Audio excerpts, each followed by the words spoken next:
I don't know what happened. I mean, I woke up next to Jeff Ram, and one of us was handcuffed to the bed. OMG, right? Oh, we're live. Hey, sports fans, Haroon Rashid, Khemeia Consulting, and welcome to Haroon's Hangouts, brought to you by Movi. Today, we have a very special show for you. We are doing the PowerPoint surgery and the power of visual presentations, and I'm joined today by the one and only Mr. Lee Jackson. And Lee has 20 years of experience as a motivational speaker in education and business. Now, dig this, guys. He's the author of 9 books. Count it, 9 books, including PowerPoint Surgery, which you're going to find out how you can win a copy of later on today. He's one of the world's experts on presentation visuals, and this morning he's going to help us kill death by PowerPoint once and for all. I just want to say, Lee, welcome to the show. Thanks very much, Haroon. Absolutely brilliant to be here. Thanks for inviting me. I'm a bit disappointed you haven't got a Superman t-shirt on. That's my only disappointment at the moment. But, well, I'm not the star of today's show. It's all about you, my friend. It's all about you. But we're not going to talk about the Knicks either and just how awful they are. Oh, sorry. Did I mention the Knicks? I'm sorry about that. I should have done that, really. So. Don't mention basketball. Come on now. That's not fair. It's because we're having our worst ever season on record. That's just not fair, Haroon. Was it the worst ever season? Yeah. Oh, I think it was. Yeah. Okay.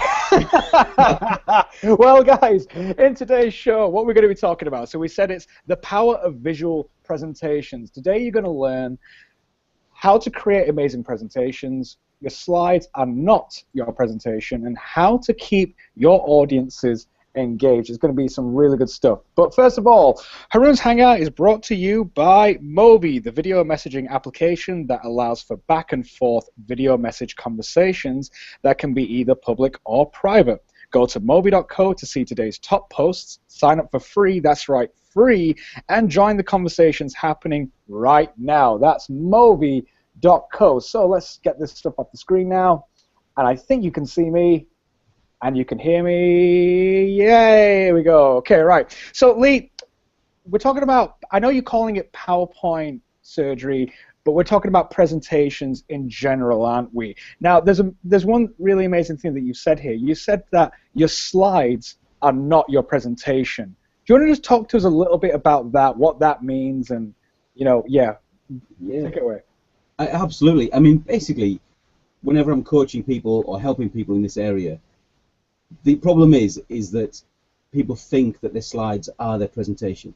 So they think, so that you'll often hear the expression, can you send me your presentation? Can you email me your presentation? It's like, no. You can't email a presentation. You are the presentation, not your slides. And particularly, not your bullet points as well. So it's people basically who think that their bullet points or their slides are their presentation. I've even seen, you've been to enough business events, Haroon, to see this, that I've even seen people presenting with other people's slides. And I once went to a business event, and one guy said, these aren't my slides, so I'm just going to speak to my slides. In fact, I've not even had time to look at them. And then he started speaking for 40 minutes. And I was sat there, everyone was being really polite in English and very polite, and I thought, why don't we all just walk out the room now? Because this guy hasn't prepared. He's using someone else's slides, and why on earth would I give him all that time? It sounds harsh, but people think that their slides become their presentation. It's not. It's you as a person engaging with an audience, which we'll talk about, I'm sure, a little bit later. But we've got to get away from the idea that my bullet points and my slides are my presentation. They're a part of the presentation. That's fantastic. Yeah, sorry to cut in there. I mean, that's fantastic that you are the presentation. I really like that. But you've written this book, PowerPoint Surgery, and a little rumor is going around that it was even on Amazon. It was like a bestseller on Amazon or something like that. So, guys, this is a fantastic book. Do stick around to the end of the show, where we're going to tell you how you can get a hold of this and also win an online masterclass with Lee's content. It's worth over 200 quid. You got to get on this thing, okay? Seriously. But so you've written this book, PowerPoint Surgery. How did that come about? You've mentioned this dude with the slides. Is it because you're just so sick and tired of seeing boring presentations? Why did you go write the book? Well, I always talk about ding moments. Do you know what I mean by a ding moment? where you've had something happens and you go, ah, right, you know. So I've had a few ding moments. I carry bells with me. So I've got one ding moment was when I thought I could be myself when I'm presenting.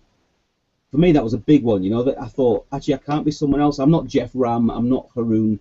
You know, I am Lee Jackson. So one of the big things is understanding that I can be myself. The second ding, little bell, was when I realized the power of story. So we should always have stories. You know, if you're pitching for business, tell customer stories. If you're doing an inspirational talk, tell your story. But I also had this third moment, and it was quite a big moment, Haroon. It was a big ding moment, and I'd done this motivational talk, and someone came up to me afterwards, and they said to me, they came up to me because often people come to you after you spoke, right? And usually it's quite nice. Shake your hand, thank you for coming. It's nice to hear you. So I thought this lady was coming up to me. She shook my hand and she said, I thought your slides were great. And I'd done like a motivational talk, so I was a little bit deflated. Do you know what I mean? Because I thought she was going to say, "You've inspired me to go for it. You've really helped me today." And she went, "No, I really liked your slides." And so I suddenly realised that maybe everyone else's slides aren't very good, and I put a bit more effort into mine. So I just started on this journey of several years of researching and reading around it, reading great stuff by Gar Reynolds and Nancy Duarte and other people, and just trying to understand how we do that. And so I wrote PowerPoint Surgery as a real quick, down-to-earth guide. You can read it in less than an hour, probably. It's got lots of pictures. It's my kind of book. Do you know what I mean? Just because we just need to get away from death by PowerPoint. It's killing education. It's killing business, and it makes conferences really, really dull. And yet, it seems like nobody wants to talk about it, Haroon. I must admit that my slides were terrible. I mean, absolutely terrible, because people know that I do public speaking as well.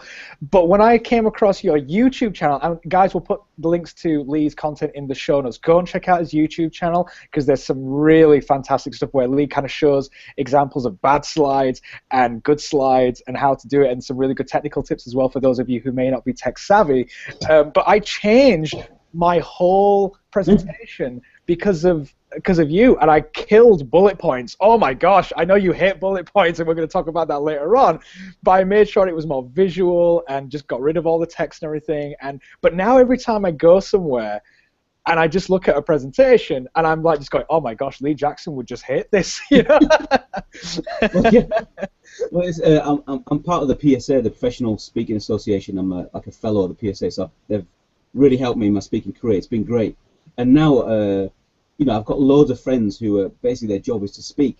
So when a bad presentation comes on, I get texts and emails from people, and they take photographs of bad slides and they just send me them live now, like when we're in places. So I get them from professional speakers all over the world. I've got a friend in South Africa. He sent me 2 slides. He goes, "Lee, you've got to see this." Took a picture with his phone and sent me it straight away. And it was a shocker, you know. The guy was. Not only was it full of bullet points, I mean, with honestly, size 14 text, you know. Not only that, but he spent the whole time speaking like this. Oh. Turning to his bullet points, which honestly, I think you can glance at the screen occasionally, but you must have seen it, and I've seen it. People turn their back on the audience, and so they're basically just reading a script, and it's usually a very poor script. So we've got to, honestly, we wouldn't put together a proposal badly as a business people. We wouldn't put a website together badly on the whole, you know. And you guys help with social media and marketing. You know, you work hard on that stuff. But yet when we go up and present in front of people, we just drag these horrible bullet points and dull presentations out.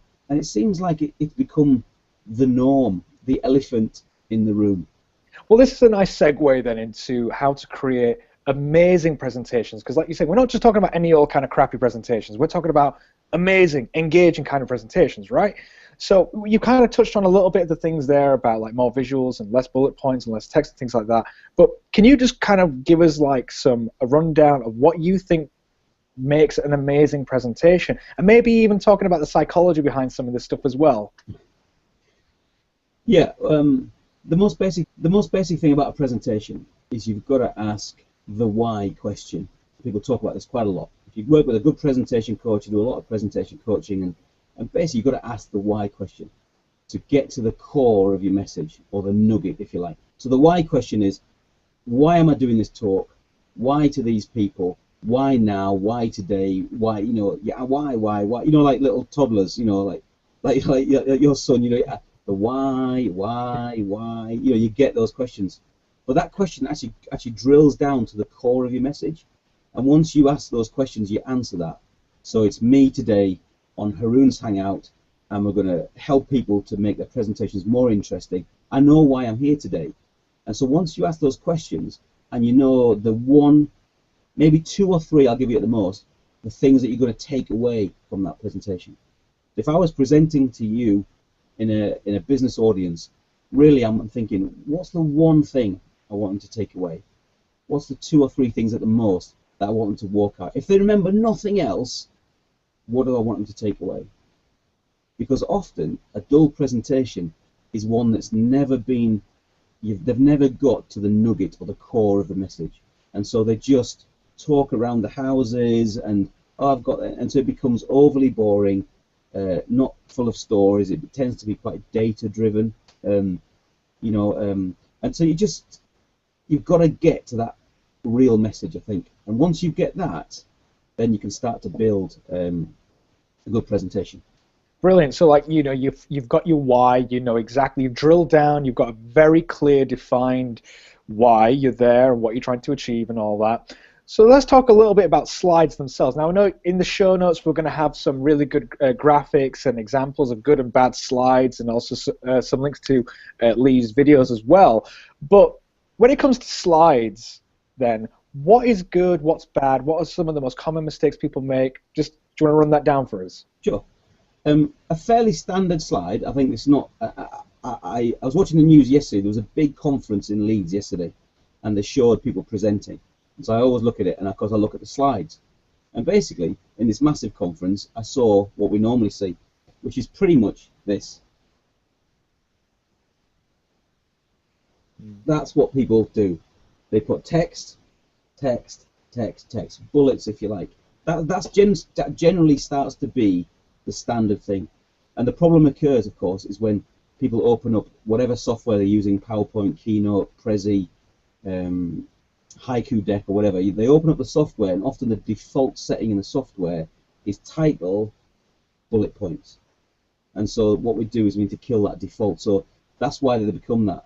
But the best way of thinking it is think that your slides, like I said, well, no matter what software you're using, is a backdrop to your presentation. So you craft your presentation, your stories, the main point you want to get across, and you craft that with a bit of data, some good stories, some proof, and some humor, hopefully, because humor is important. And then allow the things behind you to illustrate what you say. So in other words, a big image, not a blurry image, a high resolution image with very few words, if at all, would be much more effective way of communicating. Yeah, one thing that I did change in my presentation, to give people an example, is I talk a lot about content marketing, and it has to solve a problem or a need. And what I did was I took away my old slide, which was full of text and everything, and I just put on the screen a Rubik's Cube. That was it. It was problem solving, and that was all that it was. It was a massive Rubik's Cube on a white background. But now I know that people will associate problem-solving content marketing with that Rubik's Cube. That's kind of like what you're saying, right? Yeah, that's the thing. I mean, the basic rule of thumb is if I can send you my slides, and you make sense of them, they're too complex. So. Right. Okay. So if I send you my slides and I can make sense, they're too complex then. Yeah, probably, because really, like that Rubik's Cube is probably a 10-minute part of your presentation. And, yeah, it is. Yeah. If you think of everything in little chunks, say if you've got 45 minutes to speak, if you think of everything in a 5-minute chunk, and so for example, if you put everything on a post-it note, so that's a 5-minute chunk of your presentation, and you just build up these little chunks. You know what I mean? And so that those become, so obviously the Rubik's Cube becomes background stuff. Now, at this point, some people will be screaming at the screen going, but I need more information, I need more information. That's what a handout's for. So the problem is that people are producing, I think it was Nancy Duarte who first said this, that, or Gara, it's one of those two guys, brilliant stuff, and I think they said that people are producing a slidement, so it's a slide and a document, and it's two things, which is why it becomes dull. So what you should do is produce slides which are backdrops, and then a handout, a sheet of A4 or a PDF or a tweet that you can get links to. Not only will it bring you traffic, but actually the keen people will get those downloads for free. And you can say to people, you don't have to take notes now if you don't want to, I'll give you a download at the end. And so therefore you become interested. So you simplify your slides, simplify your presentations, but give more information for the hugely keen, as I call them. Haroon's Hangout is brought to you by Movi. We are with Lee Jackson, motivational speaker and author, and the author of PowerPoint Surgery. We're talking about how to create amazing visual presentations. Now, you talked about stories. There's two things I want to talk about now.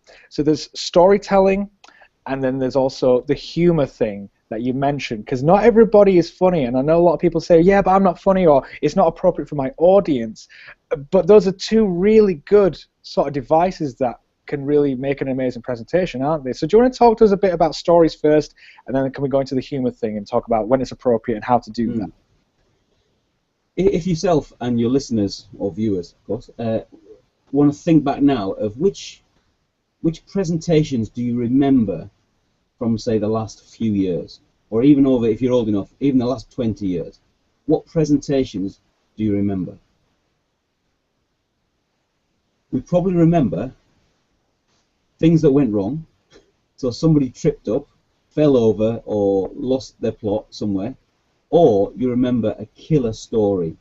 Someone told a story and you went, wow, either a shocking story or a really funny roll on the floor story, or so it was a story that I remember at a talk, gosh, from probably well over 20 years ago, from a guy that I was just at a conference. I remember this talk, and I still remember this story.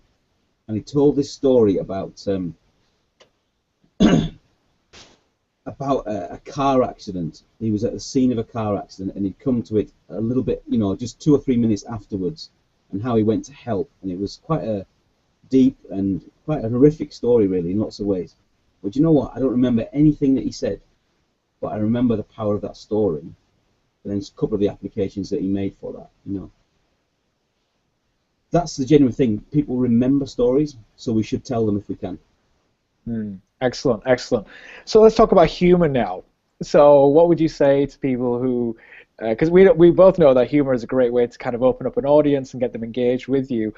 Is it always appropriate? Should people try and be funny even if they're not feeling like they're confident in being funny and all that? What would you say to people about that, about the humor technique? Humor, like great speaking skills, is something you can learn. Now, what we need to do is just lower the bar a little bit, because you know, we're not Peter Kay or Michael McIntyre or someone who's you're expecting those kind of people, you know, your Sarah Millicans, to have people rolling around the aisles, have them, you know, throwing their head back, you know, really, really laughing. What we need to do is just lower the bar and see, can I get a smile out of people? Can I get a small giggle at some point? If we can get that, that's enough. Do you know what I mean? Absolutely. So this is a nice segue then into how to keep your audiences engaged.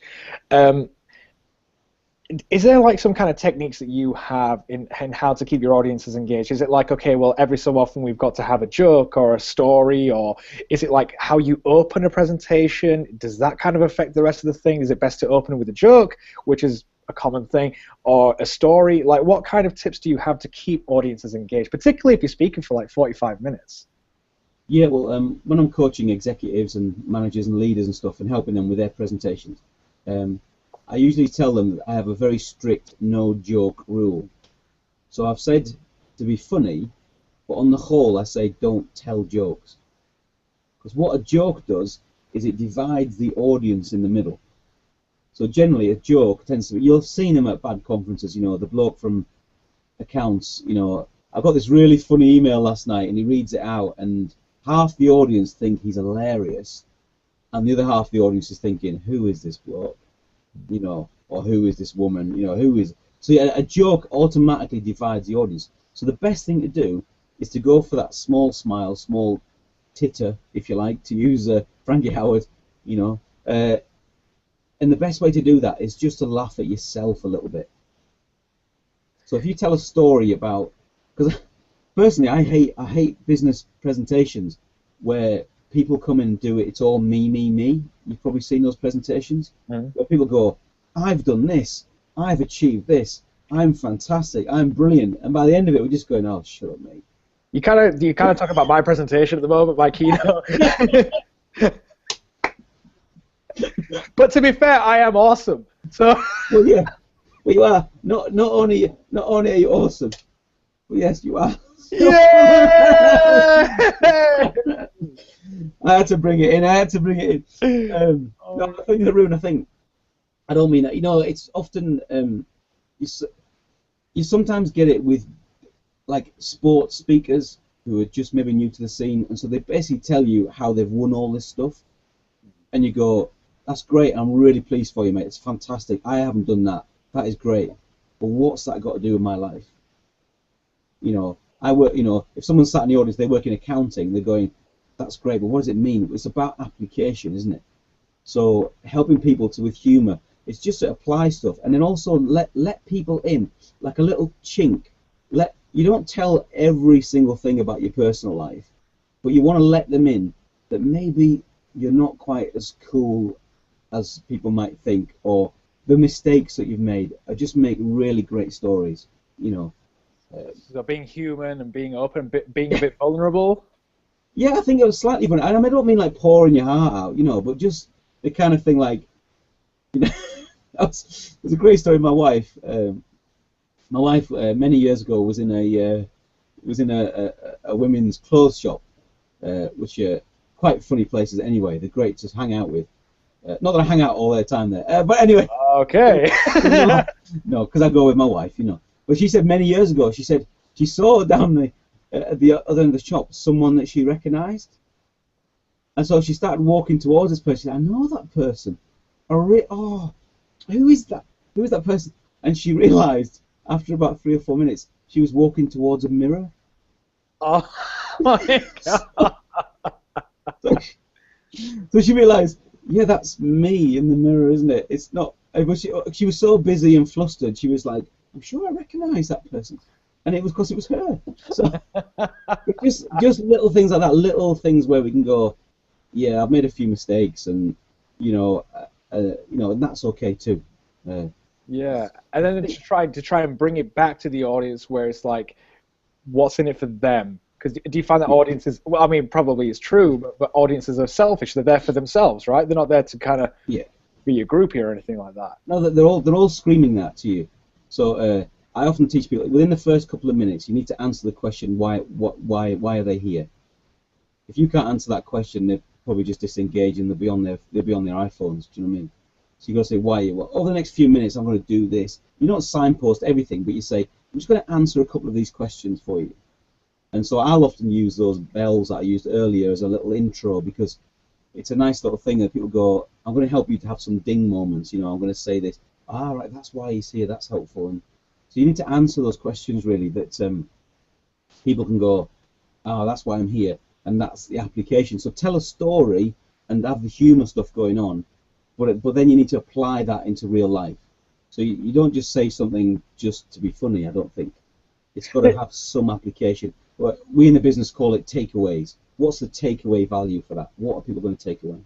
And that's a fantastic segment into the next bit. So we call this the Khemeia workout, and it is the takeaway of the show. So every time we have a special guest on the show, we ask our special guest, what is the one thing that you want the audience to do straight away after hearing this video? So Lee, what would you like the audience to do?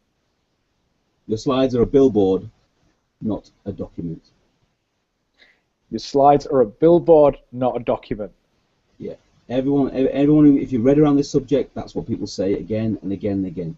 So it's a billboard. You should be able to read it within 3 seconds.